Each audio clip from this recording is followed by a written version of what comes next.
Shalom, shalom. Nous sommes à notre deuxième partie sur l'onction prophétique.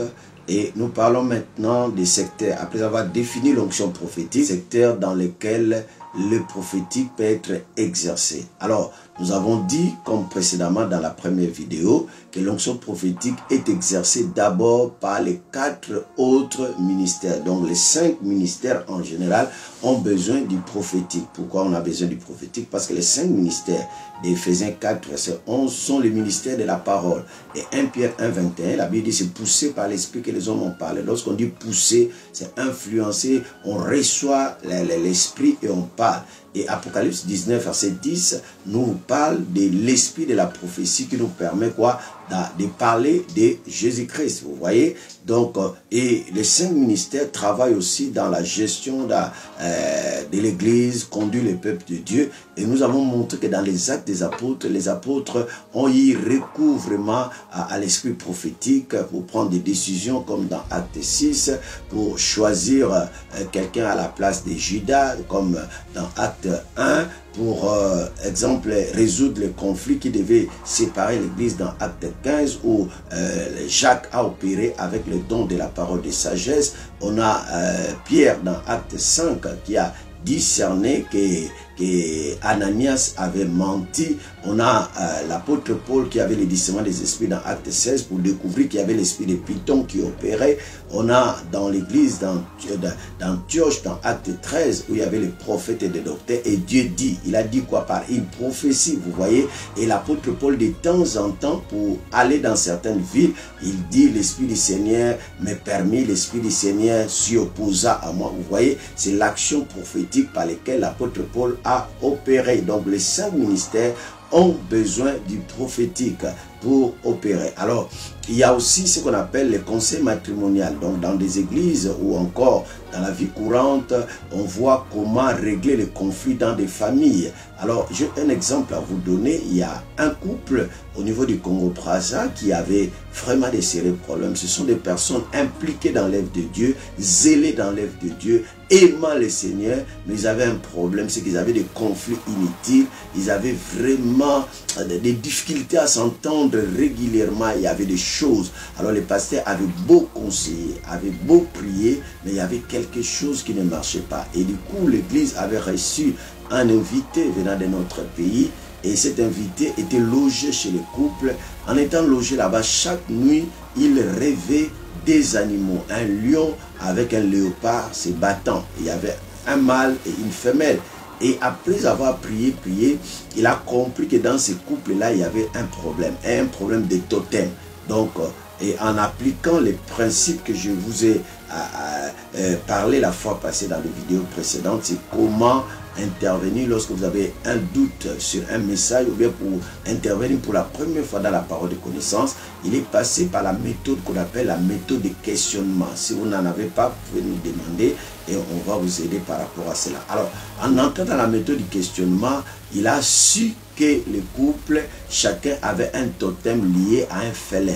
Et il était difficile pour eux de vivre ensemble. Et au regard de ces discernements, par cette découverte, il a orienté les prières et le couple a été libéré de cet esprit qui était imprimé en eux au travers de ce qu'on appelle les totems des familles. Et le couple a retrouvé sa quiétude. Vous voyez, le conseil était là, mais derrière, il y a un esprit qui n'était pas découvert. Il a fallu faire appel à ce qu'on appelle les discernements des esprits. Vous voyez, on peut avoir des conflits dans le couple, mais ces conflits, leur origine, on n'est pas dans l'enseignement, c'est le règlement des conflits, mais les conflits ont diverses origines. Vous pouvez venir régler un conflit, mais vous ne connaissez pas l'origine. Vous allez voir, les gens répètent toujours la même chose parce que l'origine doit être connue. Alors, nous avons aussi la gestion familiale. Donc vous voyez, même en dehors de l'église ou à l'église, un responsable de famille doit savoir prendre des bonnes décisions. Un responsable de famille doit discerner dans quelle école envoyer ses enfants. Un responsable de famille doit orienter, canaliser la vie de ses enfants. J'étais avec une dame qui me disait concernant son enfant qui fréquente une personne et à 3 reprises, il a été convaincu. L'esprit, en fait, pour lui, c'était juste une pensée qui lui venait. Mais il a été convaincu que cette personne était un mauvais ami face à sa fille. Mais il a banalisé parce qu'il s'est dit peut-être que c'était, il soupçonnait. Mais après les dégâts, il a su réaliser que oui, c'est l'esprit qui lui parlait. Vous voyez, la gestion de la famille, les décisions à prendre, orienter la famille, nous avons besoin. Imaginez dans la Bible, on a l'exemple d'Elimelech qui amène sa famille quelque part et lui-même va mourir, ses deux enfants vont mourir et la femme va rester seule. S'il avait la révélation, il pouvait savoir. Et imaginez Lot qui choisit d'aller habiter dans un territoire et dans ce territoire-là se cache Sodome et Gomorrhe. Vous voyez, les quartiers où vous habitez, il y a des quartiers, chaque quartier a un esprit, chaque ville a un esprit. Il y a des villes où les mariages sont tellement combatifs. Alors, comment avoir une orientation par rapport à cela? Vous avez besoin du prophétique. Exemple encore, quel domaine? La gestion de la cité. Lorsqu'on parle de la gestion de la cité, on parle de la politique, on parle du gouvernement, on parle, exemple, de la gestion des cités comme la mairie. On a vu Joseph qui a aidé un pays à ne pas tomber dans la crise parce que Joseph avait simplement le don de la parole de connaissance et la parole de la sagesse. Parce que lorsqu'il a interprété les sons de Pharaon, il a utilisé deux dons. La parole de connaissance pour connaître les faits et la parole de sagesse pour donner une orientation, un conseil. Vous voyez, les autorités d'une nation ont besoin, à côté d'avoir des vrais prophètes. On a aussi les dons, cette onction prophétique qui peut opérer en temps de guerre. On a vu Élisée qui connaissait les techniques, les stratégies que pouvait avoir le roi de Syrie dans sa chambre. Alors que le roi de Syrie prenait des techniques, tout était connu. Un jour, il a dit, nous avons un traître. Et quelqu'un lui a dit, non, non, non. Le prophète Élisée, même dans sa chambre, il peut connaître tout ce que toi tu dis aussi dans ta chambre. Vous voyez? Donc, les généraux, les commissaires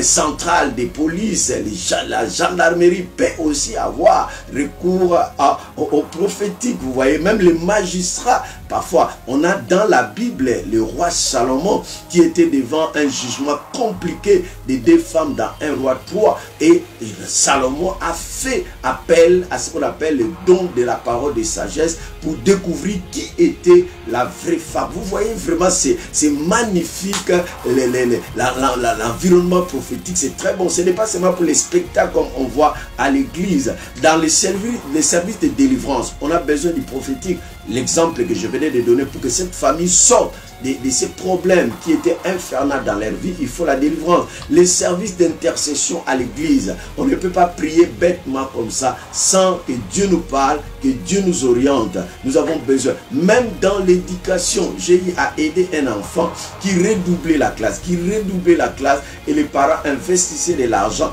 J'ai eu à découvrir que cet enfant, on a mis un esprit où il n'avait pas peur à l'école primaire d'être chicoté, d'être frappé, et cet esprit lui poussait à négliger l'école. Et lorsque j'ai découvert, on a mis des astuces, cet enfant-là qui n'avait jamais réussi, l'année qui a suivi, il est devenu premier de la classe. Vous voyez, c'est par les prophétiques qu'on a aidé cet enfant à sortir, alors que les enseignants ont trouvé toutes les méthodes. Vous avez des enfants peut-être qui sont perturbés, vous avez donné ces enfants-là à des bons professeurs, mais il vous faut naviguer dans l'onction prophétique pour découvrir. Les services de louange a besoin du prophétique. On voit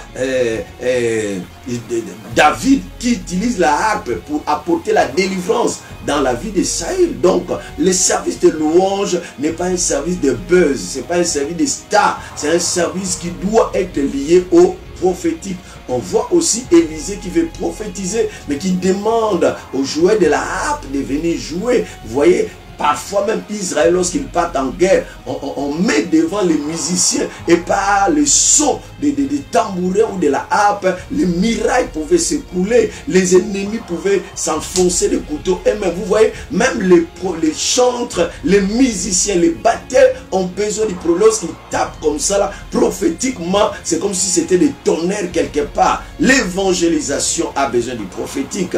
Dans 1 Corinthiens 14, 24 à 25, on nous parle de l'évangélisation intérieure à l'église. Comment, par les prophétiques, quelqu'un peut voir son secret découvert. Dans Jean chapitre 4, on nous parle de l'évangélisation publique ou extérieure ou porte-à-porte, où Jésus fait appel au prophétique pour découvrir ce qui est caché dans la vie de la femme, dans son passé. Vous voyez, dans la gestion des affaires, même dans ton business, tu as besoin du prophétique. Jacob avait été volé à 10 reprises, mais Dieu lui a révélé une technique par laquelle il devait récupérer ses affaires. Nous voyons Isaac qui devait quitter son milieu parce qu'il y avait la crise et que Dieu lui a dit de rester. C'est pas les prophétiques qu'il a connus. Il a travaillé dans une période de crise, mais il est devenu trop riche. Vous voyez, même dans ton commerce, dans tes affaires, dans ton éducation, dans tes études, dans ton mariage, même pour ta beauté, tu as besoin de savoir qu'est-ce qu'il faut faire. Donc l'onction prophétique, nous en avons non pas seulement pour être prophète, non pas pour être à l'église, non pas pour prophétiser sur les gens, même